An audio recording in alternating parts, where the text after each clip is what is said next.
Assalamualaikum warahmatullahi wabarakatuh. Kami dari kelompok 3 yang beranggotakan Diah Melati, Dio Majid, Hera Juwita, Ilham Adrian, Jihan Nabila, dan Yulianti dalam mata kuliah pengantar psikologi Islam, dosen pengampu Ibu Mustamira Sofa Salsabila, MSI. Prodi Psikologi Islam Fakultas Usuluddin dan Studi Agama-Agama Universitas Islam Negeri Radin Tan Lampung. Kali ini kita akan membahas tentang perkembangan anak usia menengah. Assalamualaikum warahmatullahi wabarakatuh. Nama saya Diah Melati Sumawardani, NPM 1731080017, Prodi Psikologi Islam.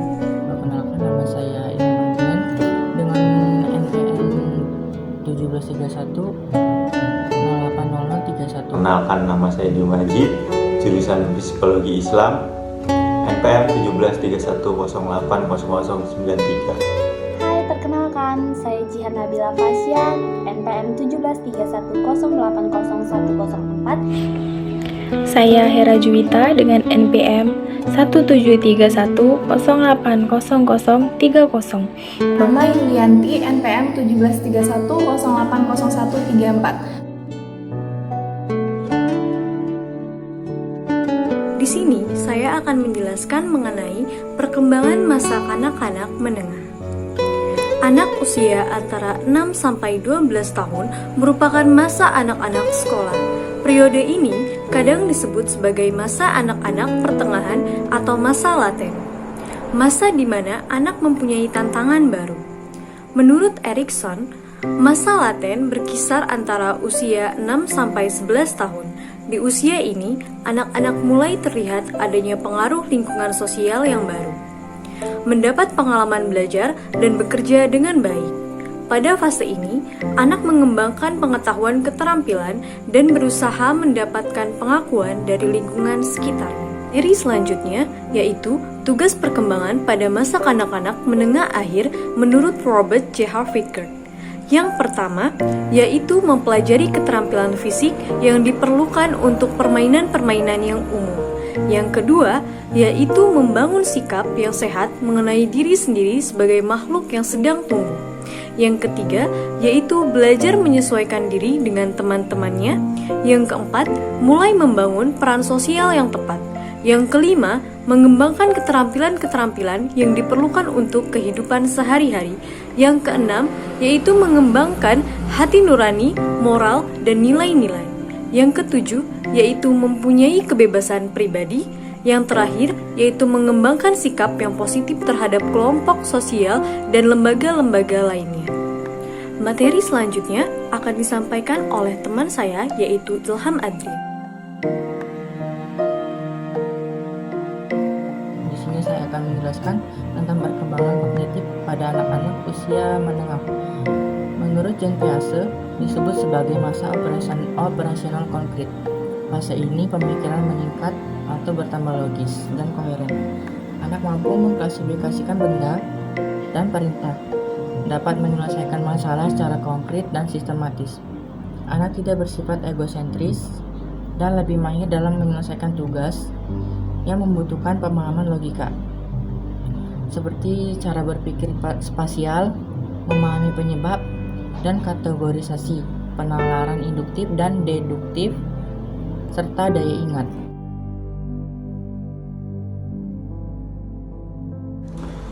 Yang ketiga, tentang perkembangan moral.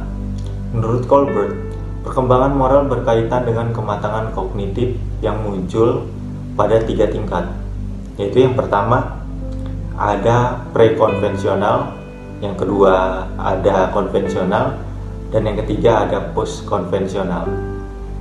Di mana fase pre-konvensional didasari oleh adanya rasa egosentris, di mana pemikiran terpusat pada diri anak, orientasi hukuman dan ketaatan, dan anak berfokus pada motif menyenangkan sebagai suatu kebaikan. Yang kedua ada fase konvensional. Anak berorientasi pada mutualitas hubungan interpersonal dengan kelompok. Maksudnya, anak sudah mampu bekerja sama dengan kelompok dan mempelajari serta mengadopsi norma-norma dalam kelompok selain dalam lingkungan keluarganya. Fase postkonvensional, anak mampu membuat pilihan berdasarkan prinsip yang dimiliki dan diyakini.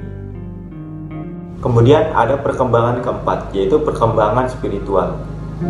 Perkembangan spiritual anak-anak usia sekolah berada pada tahap mitos faktual, di mana anak-anak belajar membedakan khayalan dan kenyataan spiritual.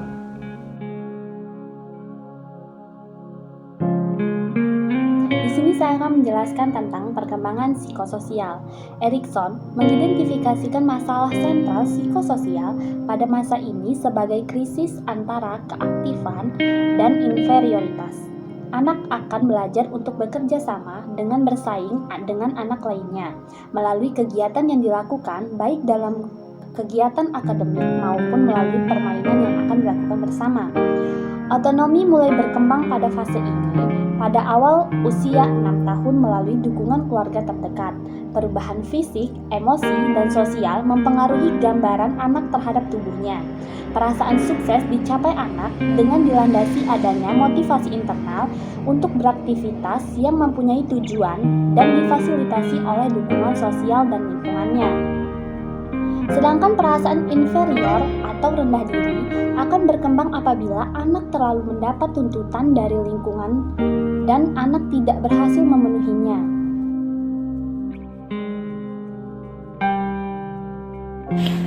Tugas perkembangan masa kanak-kanak menengah dalam Islam. Masa kanak-kanak menengah dalam Islam disebut sebagai masa tamyiz, yaitu anak berkisar antara usia 7 sampai dengan 10 tahun. Pada fase ini, anak sudah mampu membedakan hal yang baik dan hal yang buruk berdasarkan nalarnya sendiri.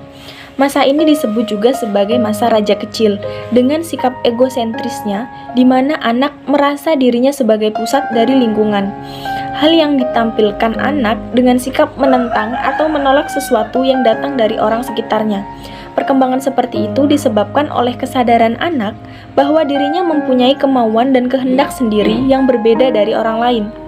Pada masa ini, anak berada pada masa identifikasi, yaitu anak belajar bersikap dari orang-orang yang ada di sekitarnya.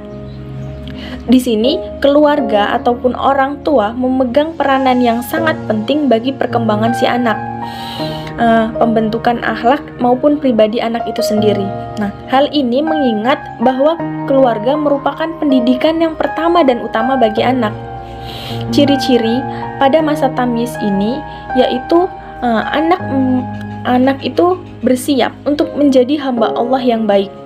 Ciri-cirinya yang pertama itu memiliki pengetahuan cara berinteraksi dengan Tuhannya, dengan Allah Subhanahu wa taala. Kemudian yang kedua, memiliki kemampuan untuk menjalin hubungan dengan Allah. Dengan cara seperti apa? Yaitu dengan beribadah. Anak sudah mampu untuk melaksanakan sholat, berpuasa, dan lain-lain. Kemudian mampu membedakan hal yang buruk dan yang baik. Kemudian mampu menalar dari apa yang diperintahkan dan apa yang dilarang oleh Allah. Kemudian yang terakhir, anak mampu membedakan tingkatan hukuman dalam Islam, yaitu mana hal yang wajib, mana yang sunnah, mana yang mubah, yang makruh dan yang haram. Berdasarkan ciri-ciri tersebut, terdapat cara mendidik anak berdasarkan anjuran Rasulullah Shallallahu Alaihi Wasallam, yaitu pada usia 8 sampai 14 tahun anak diperlakukan sebagai tawanan. Maksudnya, usia 8 sampai 14 tahun adalah usia yang tepat bagi seorang anak untuk diberikan hak dan kewajiban tertentu.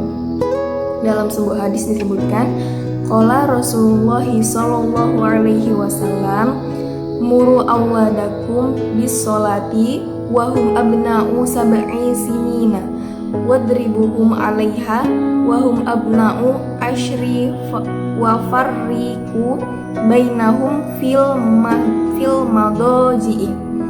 Artinya, suruhlah anak-anakmu melakukan sholat di waktu dia berumur 7 tahun dan pukullah mereka kalau sudah berumur 10 tahun dan pisahkanlah tempat tidur di antara mereka, maksudnya antara anak laki-laki dan perempuan. Hadis riwayat Abu Daud.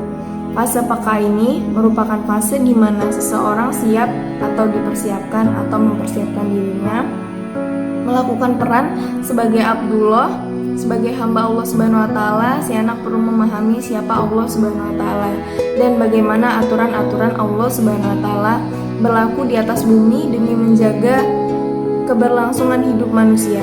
Fase ini sesungguhnya dimaksudkan agar manusia siap menjalankan tugas-tugasnya sebagai manusia, tak kala manusia telah menjadi manusia dewasa yang terbebani hukum atau taklif.